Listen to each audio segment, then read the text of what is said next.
Aleluia. Graça e paz, meus irmãos. Amém. Abra sua Bíblia. Evangelho de Marcos, capítulo 5, verso de número 22. Deus abençoe a vida do meu pastor Silas Malafaia, do pastor Silas Filho. Fico feliz de estar aqui uma vez mais, junto com o co-pastor, pastor Odilton Ângelo. Deus abençoe a vida da pastora Josiane, meu amigo pastor Lucas. Deus abençoe esse grande mineiro, Lucão, terra boa, Minas Gerais. Deus abençoe sua vida, seu ministério. Fico feliz de estar aqui hoje, o meu amigo também, o pastor Saulo e a Vanessa. Então aqui, nessa quinta, Deus abençoe a vida dos meus amigos e companheiros. Deus continue abençoando a vida de vocês dois sempre. Evangelho de Marcos, capítulo 5, verso de número 22. Nós vamos ler 3 fragmentos do texto no mesmo capítulo. A gente não vai sair do capítulo. Vai continuar no mesmo texto aqui. E chegou um dos líderes da sinagoga, chamado Jairo, e vendo-o, prostrou-se aos seus pés. Insistentemente lhe rogava, dizendo: minha filha está à beira da morte. Vem e põe as mãos sobre ela para que viva e seja curada. Verso de número 25. E aconteceu que certa mulher que havia 12 anos sofrendo de uma hemorragia terrível, e que havia padecido na mão de muitos médicos, tendo despedido de tudo quanto possuía, sem contudo nada aproveitar, antes piorava. Verso 35, último verso.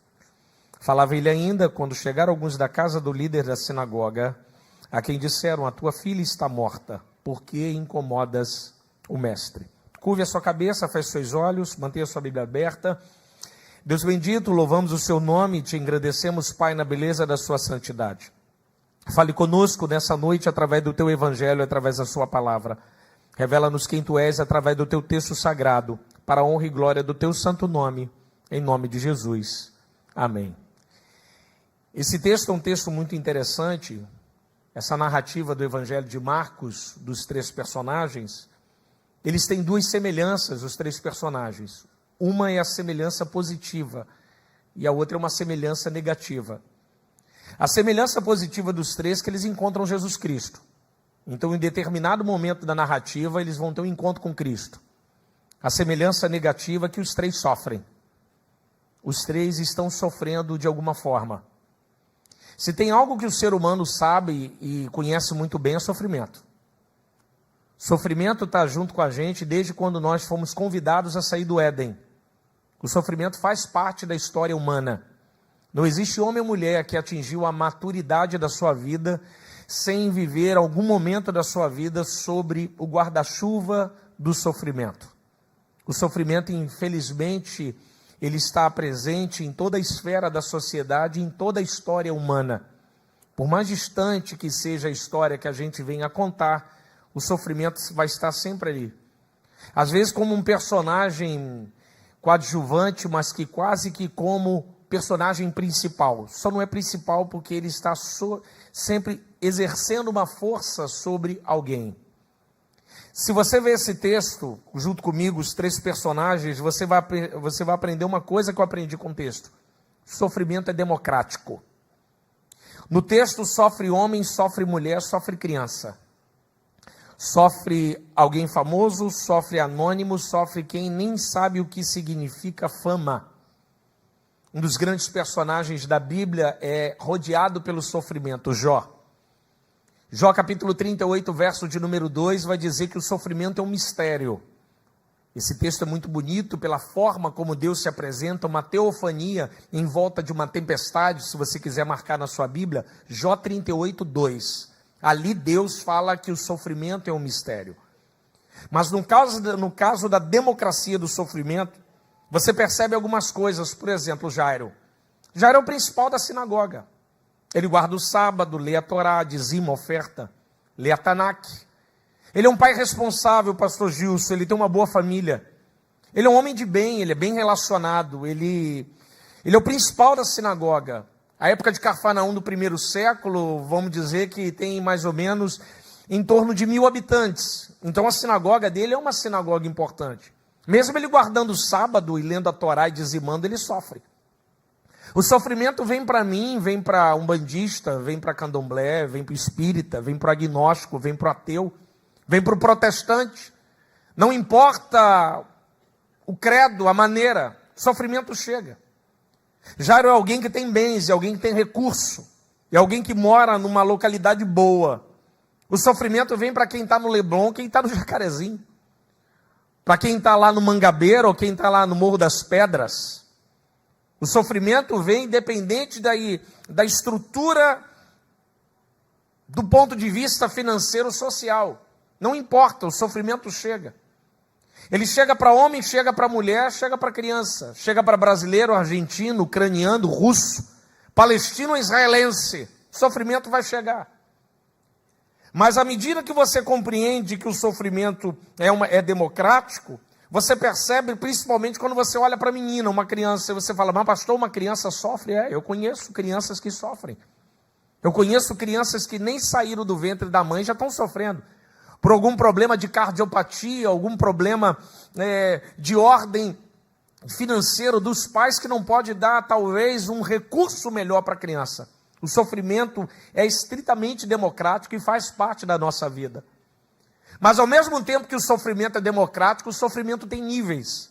Se você vê na sua Bíblia, me acompanhando, você percebe que Jairo não sofre em si, ele sofre no coração, ele sofre na alma. Jairo não está sofrendo no corpo, nem não sofre no bolso, ele sofre na alma, sofre na mente. Jairo, ele não está sofrendo em si, ele sofre porque a sua filha sofre.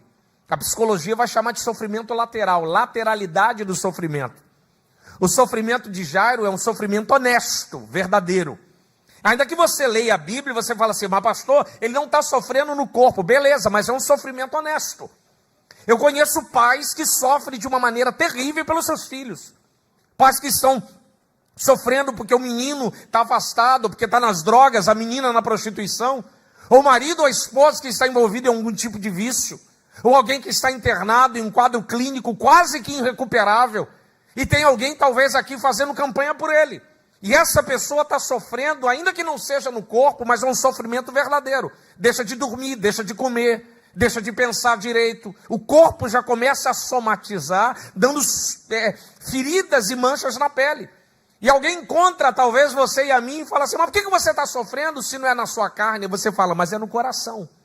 É um sofrimento de verdade, é um sofrimento verdadeiro, é um nível de sofrimento. No caso da mulher do fluxo de sangue, verso 25, diz que ela sofre há 12 anos. Rapaz, é muito sofrimento. É um sofrimento contínuo. Primeiro é o sofrimento lateral. Segundo é o sofrimento contínuo.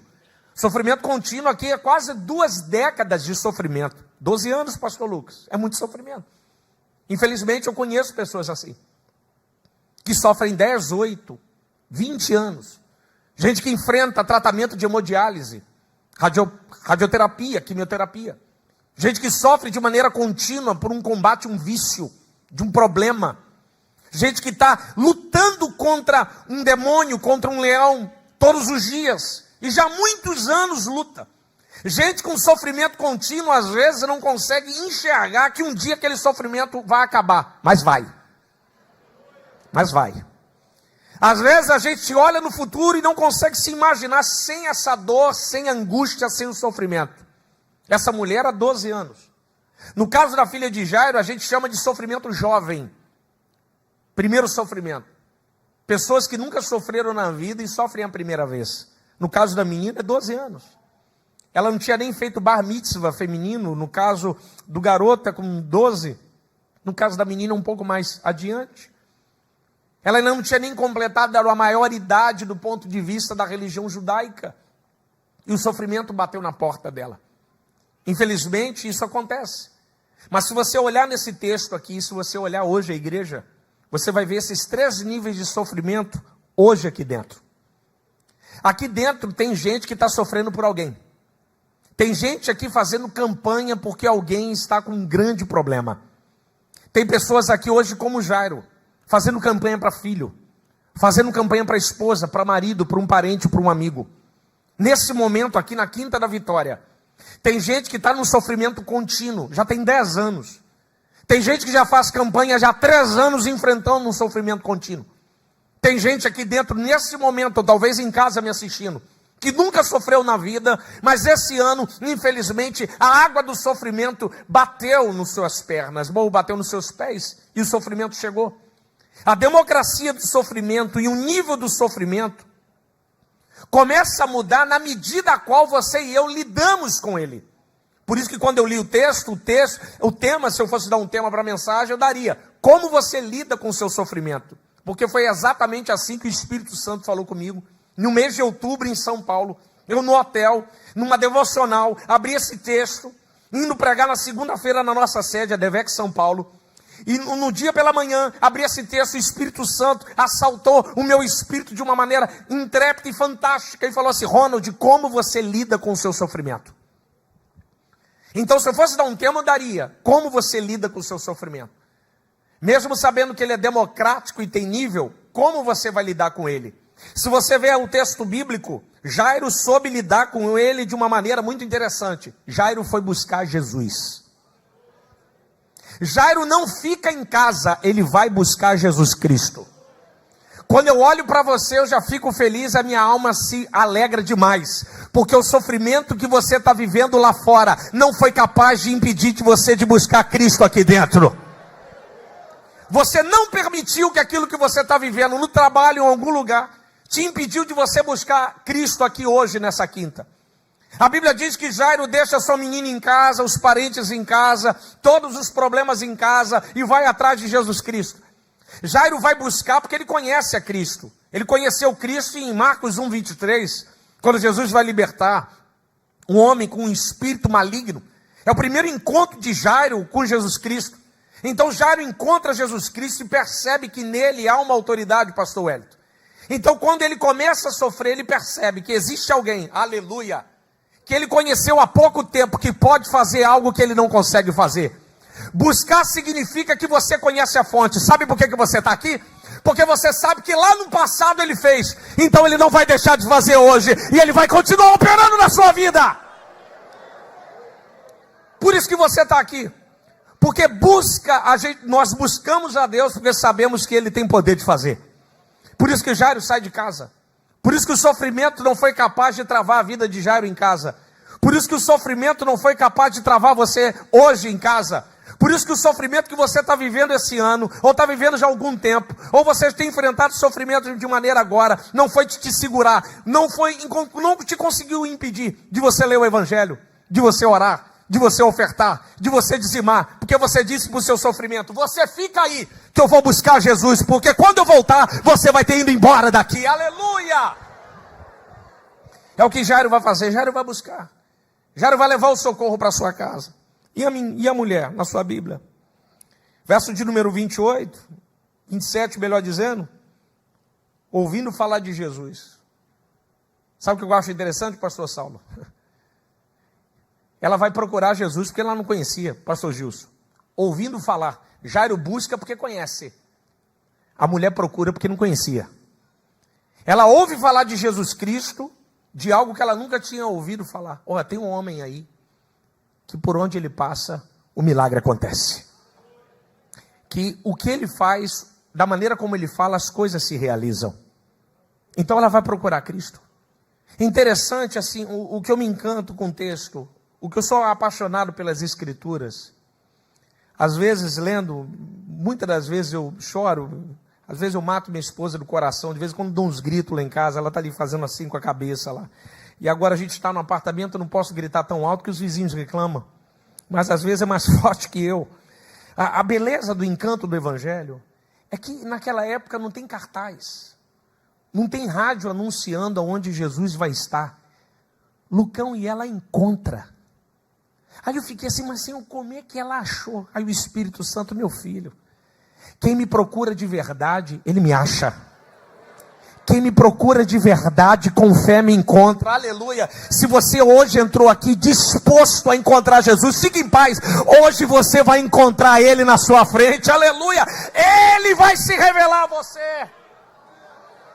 Porque aquele que procura a Deus de maneira com fé, aguda, com afinco, encontra. Aquele que procura acha. E a menina? A menina vai esperar. Porque o pai vai dizer assim: ó, você fica aí que eu vou buscar Jesus. Ela: ok, eu vou ficar. A graça do texto é que quem busca encontra, quem procura acha, e quem espera recebe. Então não importa, se você entrou para buscar, você vai achar. Se você entrou para procurar, você vai encontrar. Se você está esperando, você vai receber. Então nessa noite, quem entrou para buscar, recebe. Quem entrou para procurar, encontra.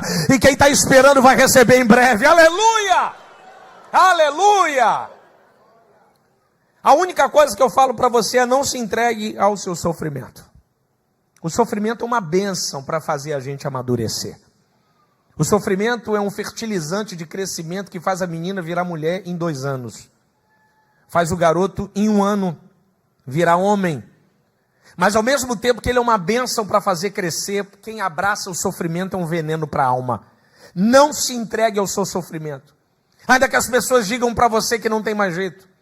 Ainda que as pessoas falam assim para você: acabou. Eu te digo uma coisa: não se entregue ao seu sofrimento, se entregue a Jesus Cristo. Sabe, mergulhe nos braços potentes da mão do Salvador, aleluia! Mas não se entregue ao seu sofrimento.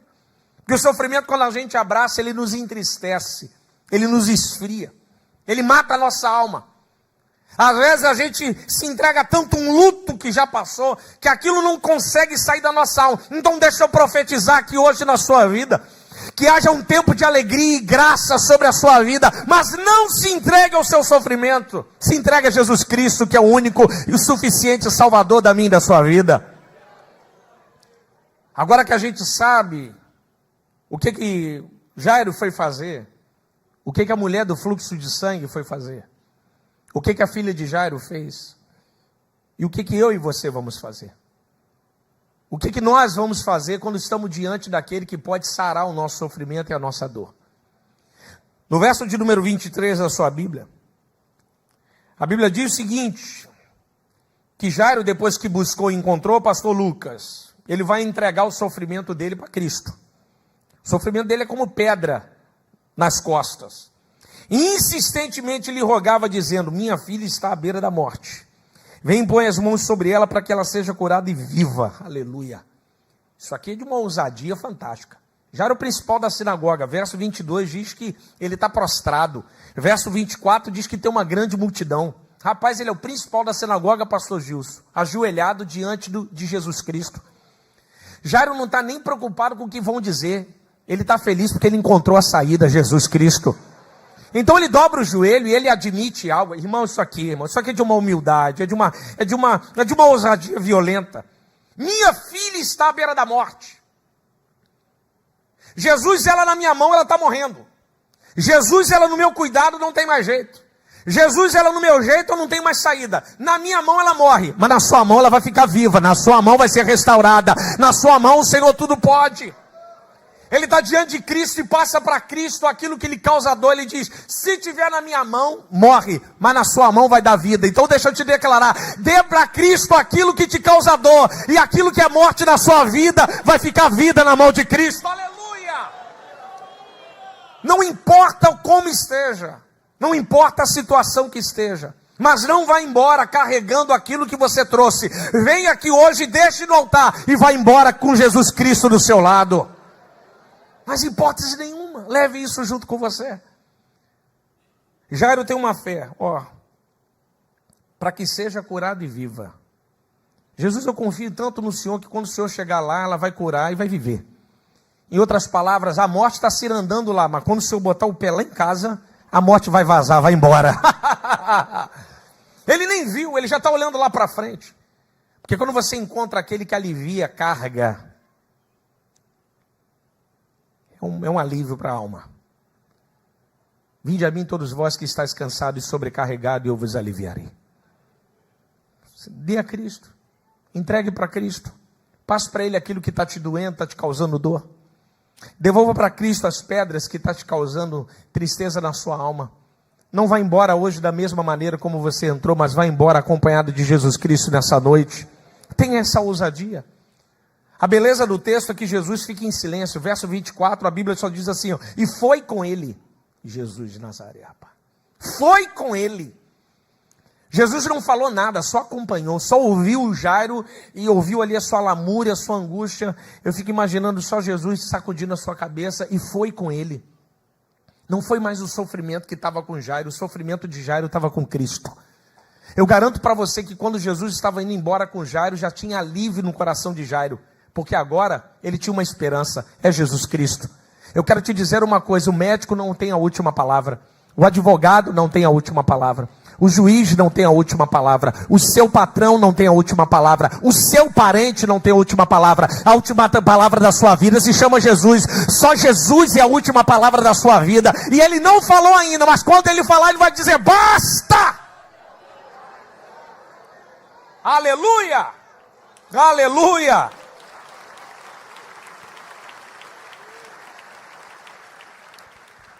O interessante, se Jairo entregou a mulher do fluxo de sangue e trocou com ele.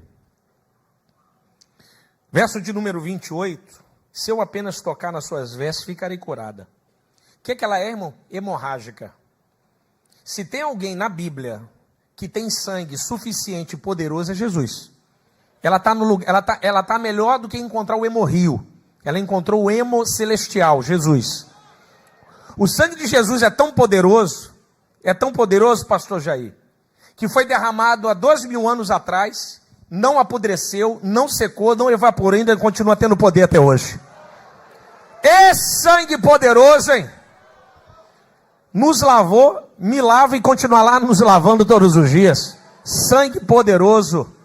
Ela está no lugar certo, ela vai encontrar a pessoa certa. E o que ela vai dizer? Só tão apenas tocar em suas vestes, ficarei curada. Ela vai trocar com Cristo. Ela não pode entregar, ela precisa pegar.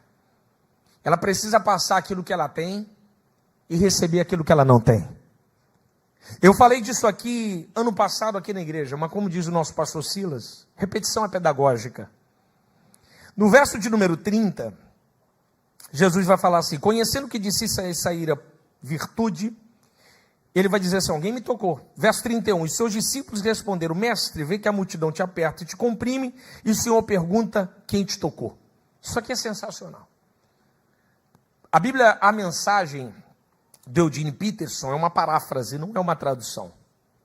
Mas ali tem um ensaio interessante, principalmente a paráfrase inglesa.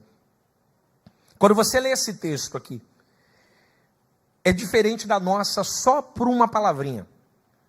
Jesus pergunta aos discípulos quem me tocou, os discípulos falam: Senhor, a multidão te aperta e te comprime. Presta atenção. E o Senhor pergunta quem te esbarrou.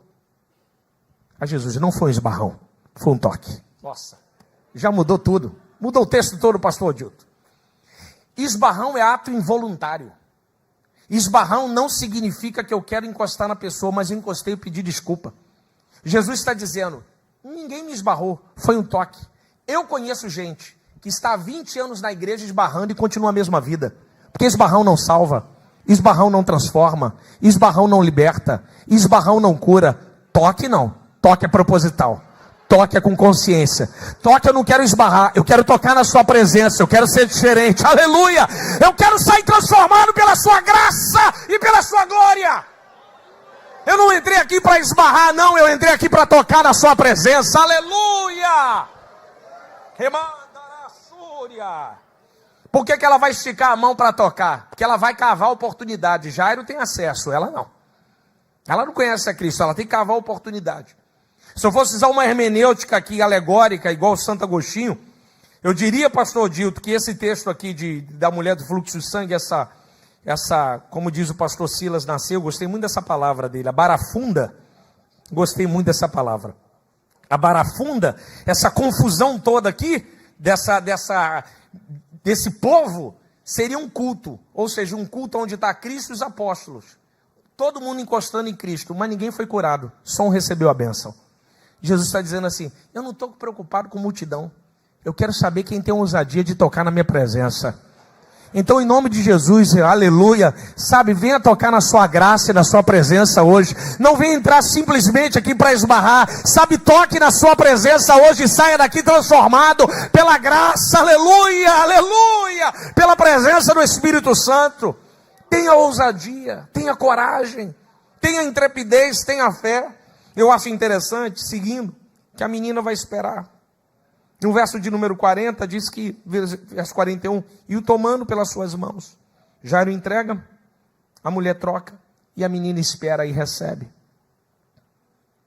No caso da menina, no verso 41, tem um texto muito interessante que diz que Jesus só encosta nela porque tinha acesso. Jairo deu acesso. Em outras palavras, dê acesso da sua vida e da sua dor a Jesus Cristo. E a mão dele vai se esticar hoje na sua vida e vai sarar todo o mal. Aleluia. Dê acesso. Sabe, mostre o caminho. Aleluia. Mas uma coisa eu quero entender. Que quando você entrega, você troca e você dá acesso, o meu e o seu companheiro não é mais o sofrimento, mas é Jesus Cristo. Jesus começa a ser o nosso companheiro. Verso de número 35, falava ele ainda quando chegaram os da líder da sinagoga. E o disseram, a tua filha está morta, por que incomodas o mestre? Interessante que esses homens, pode olhar na sua Bíblia, verso 35, por gentileza. Alguns chegaram da casa, pastor Saulo, do líder da sinagoga, estava na casa de Jairo. Os camaradas saíram correndo, pastor Miro, saíram correndo para encontrar Jairo. No meio do caminho, para dar uma palavra, manda Jesus embora que não tem mais jeito. Eles não aparecem no início, eles aparecem no meio. São os agentes do caos. É pessoas que aparecem no nosso meio da nossa vida, dizem assim, para de fazer campanha que isso não dá certo. Para de orar que não está adiantando. Para de subir monte que isso não tem jeito. Para de ofertar que não tem jeito. Esses homens falaram para Jairo para desanimar a fé de Jairo. Mas a palavra de Jesus não foi para os homens, foi para Jairo. É como se Jesus dissesse o seguinte, Jairo, não escuta eles, que o seu problema não é mais seu, o seu problema está comigo. Não temas, crê somente. Aleluia! Assim diz o Senhor hoje para você, não temas, crê somente. Não temas, crê somente. Não temas, crê somente. Não temas, crê somente. Não escute os agentes do caos. Não escute aquelas pessoas que estão querendo, sabe, afogar a sua fé, apagar a chama do Espírito Santo sobre a sua vida. Querendo dizer que isso que você faz é coisa de beato, é coisa de besteira. Querendo quebrar aquilo que você crê. Mas assim diz o Senhor nessa quinta da vitória. Não temas, crê somente. Não temas, crê somente. Não temas, crê somente. Não temas, crê somente. É como se Cristo falasse, seu negócio está comigo, não está mais com você, Jairo. O problema não é mais seu, é meu. Assim diz o Senhor para você. Quando você entrega para mim, meu filho, não é mais seu, é meu. Então qualquer um que quiser falar com você, não fala com você não, fala comigo. Porque o negócio não está na sua mão, agora está comigo. E está falando para Jairo, descansa, meu amigo. Não ouça os acusadores, os agentes do caos que só querem trazer turbulência à nossa fé e à nossa vida. Eu acho interessante essa maneira de Jesus trabalhar. Olha comigo o verso 25, por gentileza. Jesus agora é o nosso companheiro, não mais o sofrimento. Olha como é que Marcos apresenta a mulher. Meu amigo pastor Odilto. Certa mulher. Marcos é sensacional. Quem é ela? Certa mulher. Certa mulher. Certa mulher. Mas ela tem nome? Não, Jairo tem nome. Mas qual é o nome dela? Não sei. Certa mulher. Ela começa a história assim. Sangrando, 12 anos, certa mulher. Olha o verso 34, como é que ela termina. Filha.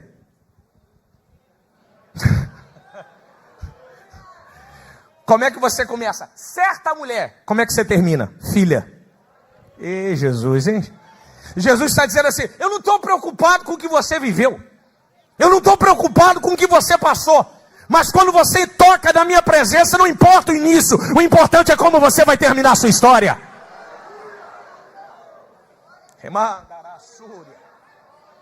Jesus está dizendo, a partir de mim tem um futuro glorioso. A partir de mim tem uma outra história. Jesus veio para te dizer aqui o seguinte, na sua vida sou eu antes e depois. Antes de eu entrar na sua história, você era qualquer uma. Agora, você é filho, você é filha, você é filho, você é filha, você é filho, você é filha, você é filho, você é filha. Aleluia! Jesus está dizendo, eu mudo a história. Que agora eu sou seu companheiro.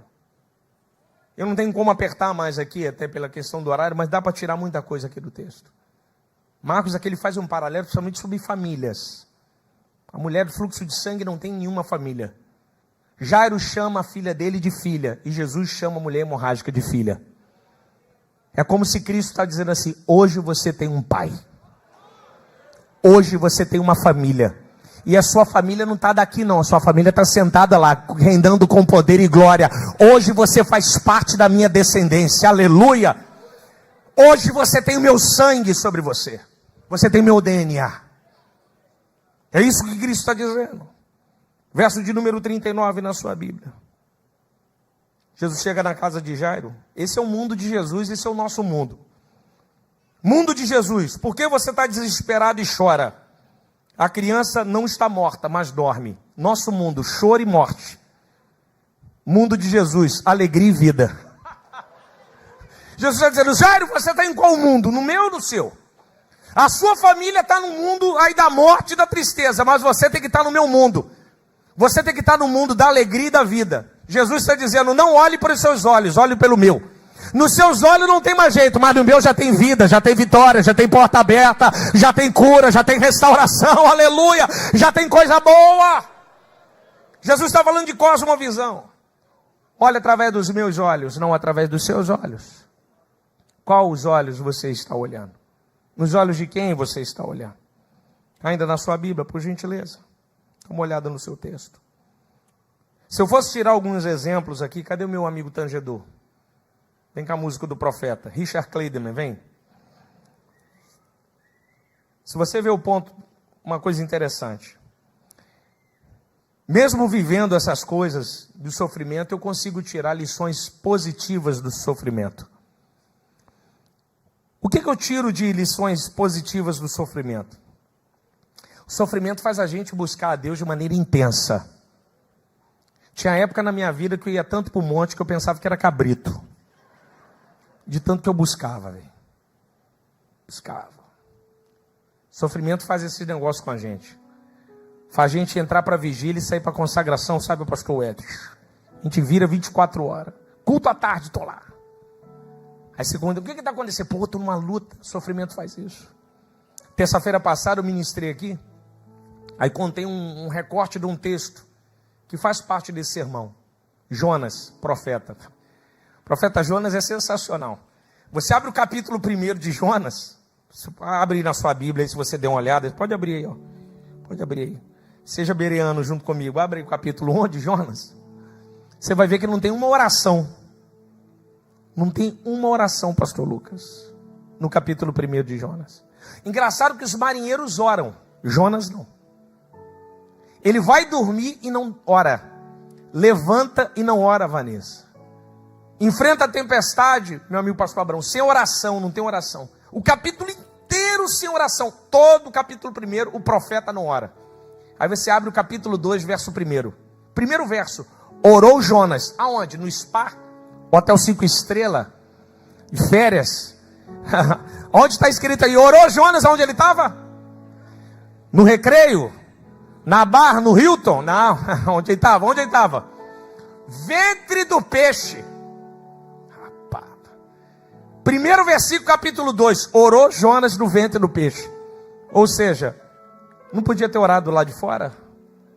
Mas ele esperou estar no ventre do peixe para orar. Deixa eu te dar uma palavra. Não espere o sofrimento para buscar. Busque antes que o sofrimento chegue. Porque quando ele chegar e você tiver buscado bastante, na sua frente vai estar o general de batalha. Aleluia! Você vai estar fortalecido pela graça, pelo Espírito Santo, pela busca incessante do Espírito. Você vai ter recurso, aleluia, para poder enfrentar as intempéries da vida. Então busque antes. Busque antes que aconteça. Segunda coisa. Verso de número 38. A Bíblia diz que quando Jesus chega na casa do líder da sinagoga, estava um alvoroço e choravam muito. Você pode olhar comigo. Jesus dá a palavra que a criança não está morta, mas dorme. Verso 40 é brilhante. Riram dele. E tendo ele, porém, mandado a sair a todos. Quem mandou? Jesus. Deixa eu te dar uma palavra. O sofrimento às vezes revela falsos amigos. Às vezes Deus vai permitir um sofrimento na sua vida, porque nem todo mundo que está perto pode provar daquilo que Deus vai derramar. Então às vezes o vento do desespero vai bater, mas você vai ficar enraizado. Então ele vai botar algumas pessoas para fora da sua vida.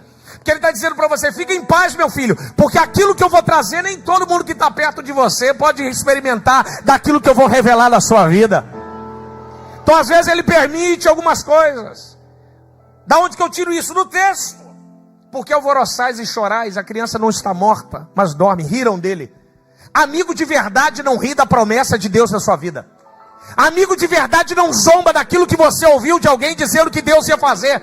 Amigo de verdade não duvida das promessas que Deus tem falado para você. Amigo de verdade não zomba da sua ferida, não sombra daquilo que você passou. Amigo de verdade não faz isso não. Isso não é amigo de verdade. Mas a Bíblia diz, aleluia, que Jesus pôs para dentro, olha com o texto, os que vieram com ele. Quem veio com ele? Verso 37, Pedro, Tiago e João. O que Jesus está dizendo? Jairo, eu vou pôr para fora, mas eu vou trazer gente minha para botar para dentro. Então haverá um tempo, aleluia. Eu quero profetizar na sua vida que Deus vai trazer amigos do céu para você. Gente de valor, gente de oração, gente que vai buscar com você, aleluia. Gente que vai financiar os seus sonhos, gente que vai abrir a tua porta, gente que vai dizer: eu não posso ir não, mas você vai no meu lugar, porque Deus vai te usar para a glória dele, aleluia. Aleluia. Aleluia. Oh, aleluia. Aleluia. Última coisa, verso 42. Deixa eu te falar uma palavra. O sofrimento vai passar. O sofrimento vai passar. O sofrimento vai passar. Ele tem uma data de início. Você sabe até o calendário, quando que começou. Mas você não sabe, mas lá no céu já tem uma data de final. E ele vai passar. Ele vai passar. Jesus entrou e o texto diz: imediatamente a menina se levantou. Você vai se levantar também. Deus vai colocar a sua família de pé, vai colocar você de pé, vai botar a sua vida de pé novamente. Eu profetizo em nome de Jesus, um tempo de Deus reerguer você e a sua casa. Há um tempo da mão de Deus de te levantar do chão, te levantar desse estado que você está, e te colocar de pé de novo, aleluia. Você vai se levantar de novo, meu irmão, você vai. E o texto diz que ela andou e pôs-se a andar. Jesus está dizendo para mim e para você: sua vida vai andar de novo. Que às vezes quando a gente sofre, projetos da nossa vida paralisa. Mas assim diz o Senhor: eu vou pôr para andar de novo. Aquilo que ficou engavetado vai andar de novo. Aquilo que estava parado vai andar de novo. O meu Espírito vai pôr a sua vida para andar novamente. Aleluia. E último, dá de comer a menina. Jesus está dizendo assim, ó: é tempo de celebrar. Eu profetizo um tempo de celebração. Tem gente que achou que era luto, mas não é luto não, é tempo de festa, tempo de júbilo. Eu já ouço júbilo no seu arraial. As pessoas comentando: rapaz, ele ia morrer, mas Deus deu o livramento, aleluia. Haverá um tempo de júbilo no seu arraial, um tempo de festa, um tempo de alegria, um tempo de cântico, um tempo de adoração. Vai ficando de pé em nome de Jesus e vai adorando a Deus nessa noite. Vai celebrando onde você está. Começa a celebrar aí um tempo de júbilo, um tempo de celebração, um tempo de alegria, um tempo de festa.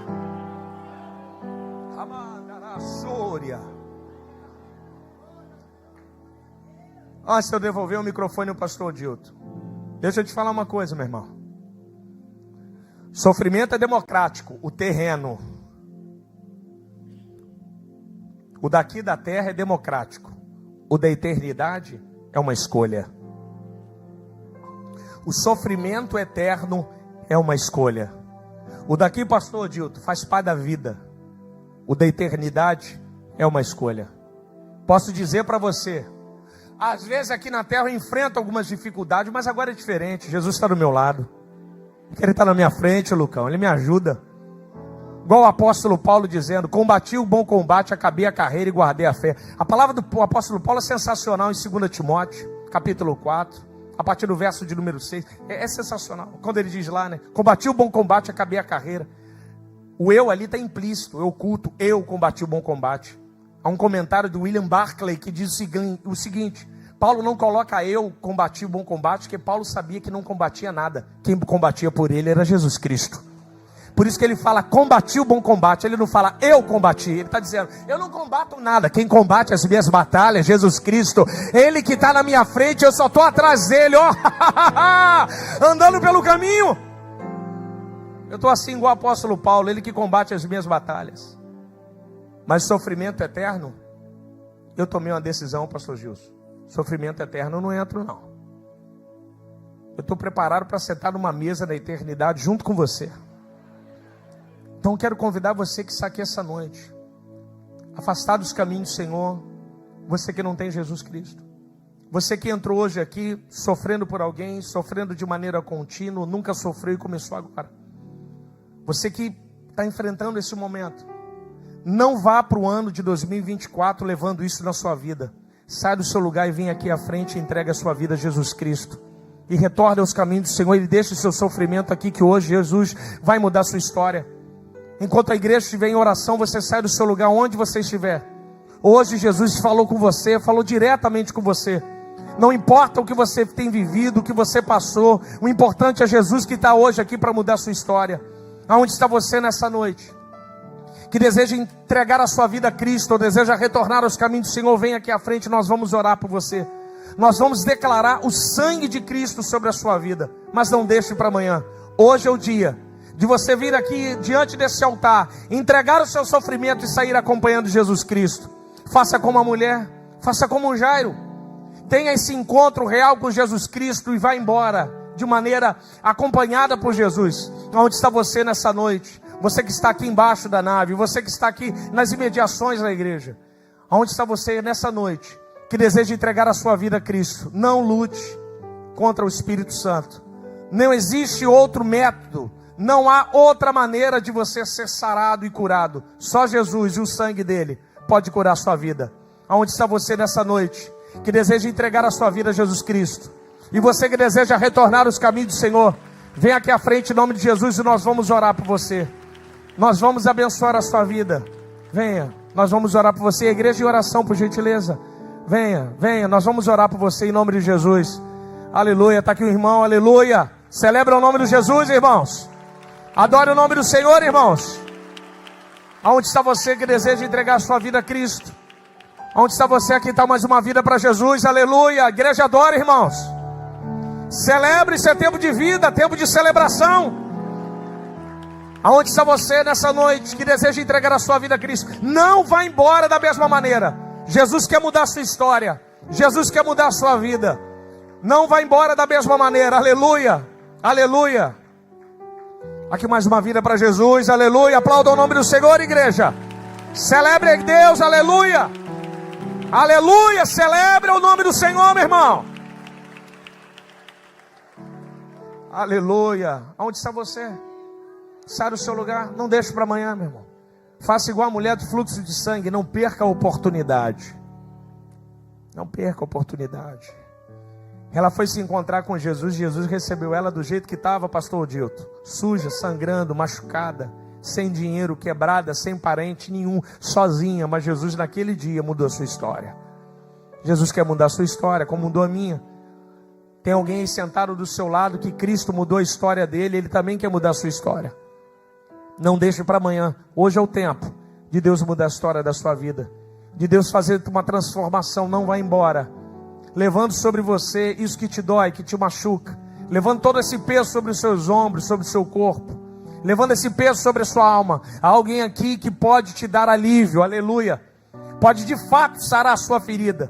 Jesus Cristo não é um método paliativo, não. Ele é a única verdade, Ele é a verdade absoluta, Ele é o único caminho. Em outros lá existem métodos paliativos que prometem sarar, mas não sara. Mas somente o Evangelho da Graça pode sarar verdadeiramente o seu coração e a sua alma. Só Jesus Cristo pode sarar a sua vida.